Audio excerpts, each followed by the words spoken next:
News एफएयर 24 इस channel को जो धर्म का, सनातन का प्रचार प्रसार करने के लिए लगातार पूरे भारतवर्ष में और भारतवर्ष के बाहर प्रयास कर रहा है, मैं आप पवन जी और आपके साथ पूरी टीम और इसके जो मैनेजिंग डायरेक्टर हैं उन सबको बहुत बहुत साधुवाद और धन्यवाद देता हूं।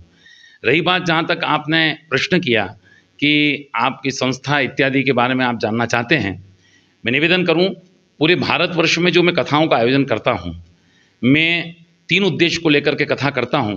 मेरा पहला उद्देश्य है कि सनातन का डंका, सनातन धर्म का शंखनाद मध्य प्रदेश की पावन धरा से विश्व के प्रत्येक कोनों में हों, इस भाव को लेकर के मेरा पहला उद्देश्य कथा करने का है।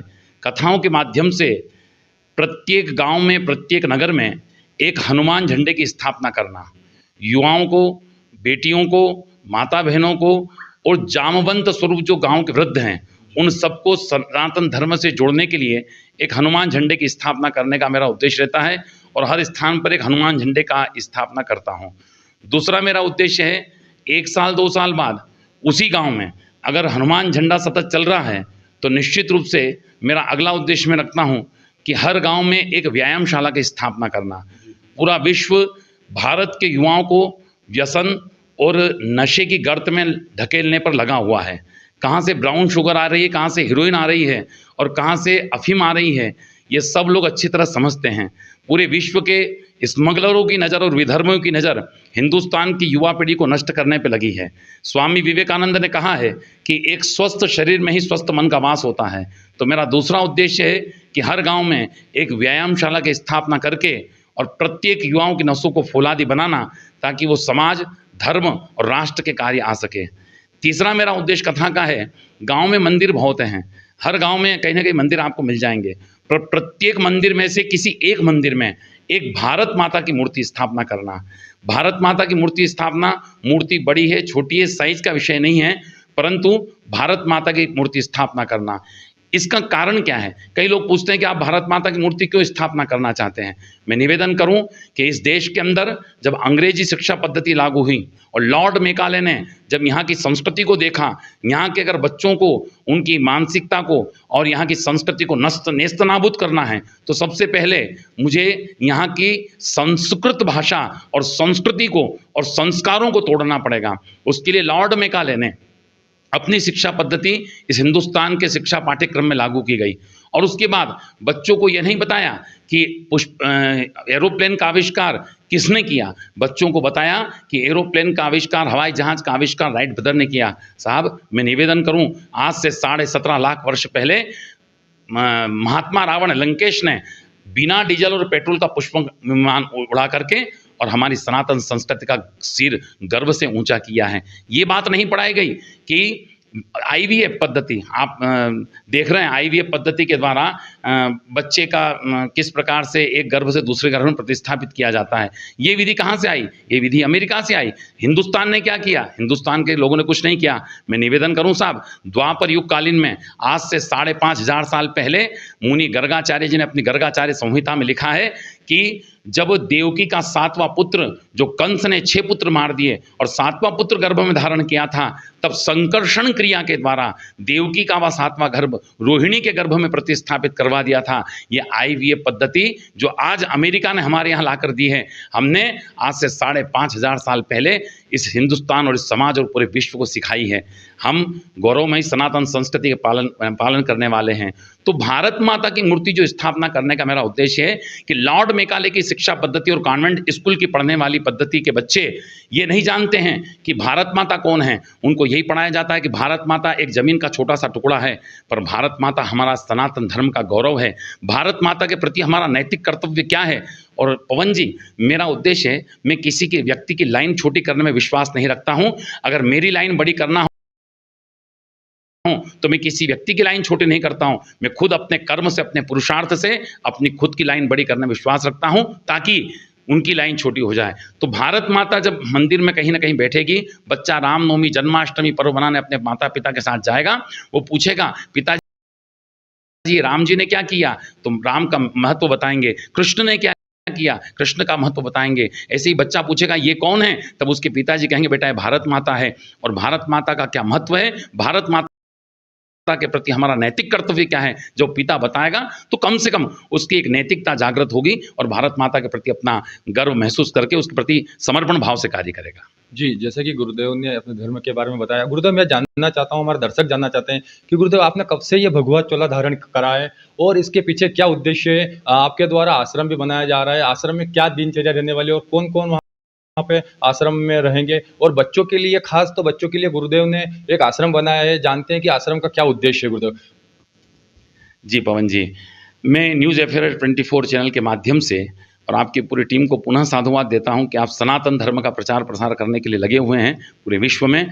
मैं आपके चैनल के माध्यम से बताऊंगा कि पवन जी, आपने जो प्रश्न किया है कि ये चोला कब से पहना है, ये चोला मैंने आज से, ऊपर के चोला तो मैंने 25 वर्ष पहले पहना है। मतलब गुरुदेव कब से धारण किया है ये जी चोला? जी जी, मैंने ये जो गणवेश है, मुझे 25 वर्ष व्यासपीठ पे बैठे हो गए हैं और मेरा एक ही सपना था।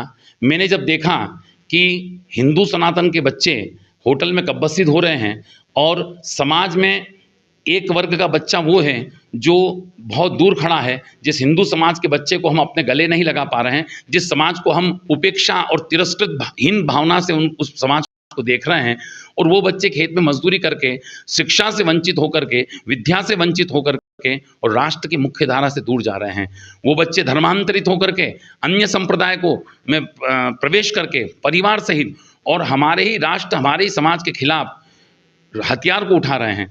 जब मैंने ये चीज़ देखी, तब पढ़ने लिखने के बाद सारी नौकरियों को 3-3 नौकरी सिलेक्ट हो चुका था मैं सरकारी, सबको तिलांजलि दे करके प्रवेश करके परिवार सहित और हमारे ही राष्ट्र, हमारे ही समाज के खिलाफ हथियार को उठा रहे हैं।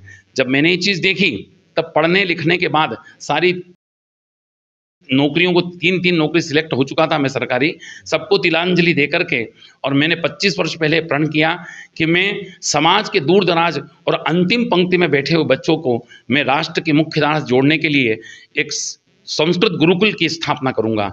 और धीरे धीरे मेरी यात्रा चलती गई।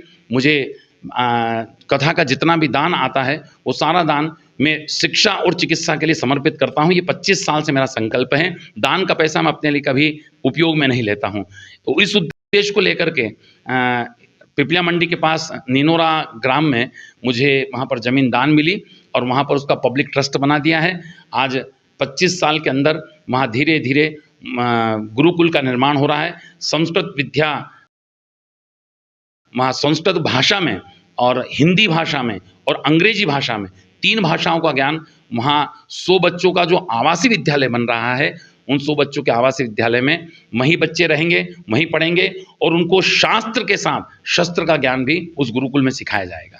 गुरुदेव, जैसा कि आपने बताया आईवीएफ के बारे में, जो आपने बताया कि अमेरिका की पद्धति है, ठीक है ना गुरुदेव? जैसे आपकी कथा में ये सुनने में आ रहा है कि संतान करने के लिए आपने कान की जो होती है, कान और अपना पसीना जो रहता है, उसमें भी कहीं ना कहीं आपको एक कथा में सुना गया था। उसको लेकर आप क्या दर्शकों को बताएंगे, जो आपका कथा का एक वीडियो उसमें वायरल हो रहा है? जी पवन जी, मैं निवेदन करूं कि अमेरिका ने तो आईवीएफ पद्धति केवल सरोगेटी मदर बनाने के लिए ही किसी व्यक्ति की जनेंद्रिय से उसका तेज लेकर के उसमें स्थापित किया जाता है, पर हमारी सनातन संस्कृति में साहब ये केवल जनेंद्रिय से ही संतान उत्पत्ति नहीं होती है कि जनेंद्रिय से ही हम संतान उत्पत्ति हो, ऐसा नहीं है। सनातन संस्कृति के ऐसे प्रमाण हैं कि मनुष्य के शरीर से जो स्वेद निकलता है, पसीना निकलता है, वो पसीना भी उसके शरीर का तेज होता है और उस पसीने के स्वेद के द्वारा भी हमारे ऋषि मुनियों ने अपनी योग क्रिया के माध्यम से, अष्टांग योग के माध्यम से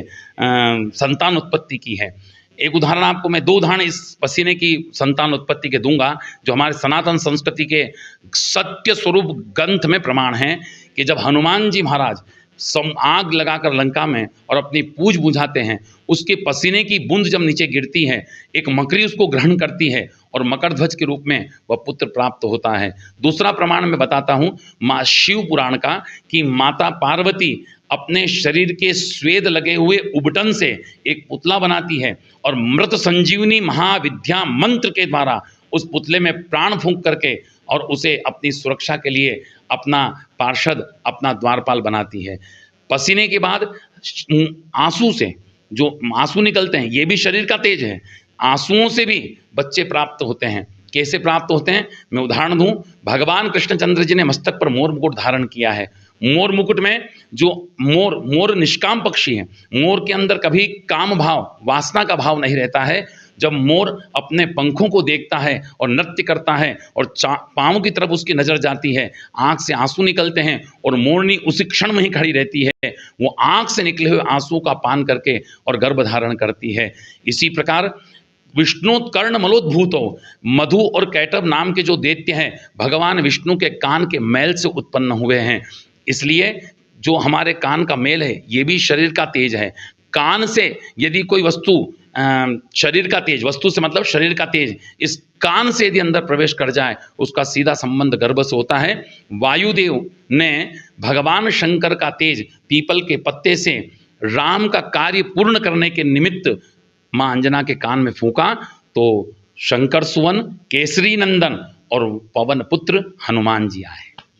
गुरुदेव ने जैसा कि आईवीएफ के बारे में बताया था, गुरुदेव ने किस प्रकार संतान उत्पत्ति होती है उसके लेकर भी आपको बताया है दर्शकों को। मैं आप गुरुदेव से अंतिम सवाल ये पूछना चाहता हूँ कि गुरुदेव कितना समय से आप कथाओं में जा रहे हैं और किन किन कंट्री में आपने अब तक हनुमत कथा का प्रचार प्रसार किया है? 25 वर्ष के दरमियान पवन जी, मैं भारत के 14 राज्यों में कथाओं का आयोजन कर चुका हूँ।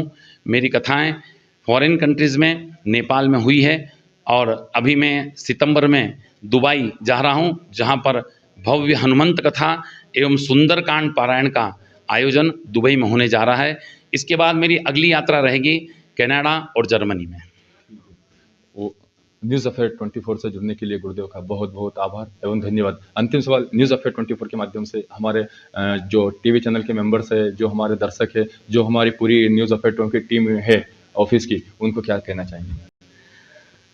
मैं आपके साथ, आपकी पूरी टीम और पूरे भारतवर्ष और भारतवर्ष के बाहर जो आपकी टीम के सक्रिय कार्यकर्ता हैं, मैं उनको बहुत बहुत साधुवाद दूंगा, क्योंकि आप समाज के चौथे स्तंभ हैं। समाज और पूरे राष्ट्र की नज़र आपके ऊपर और आपकी पूरी टीम के ऊपर रहती है।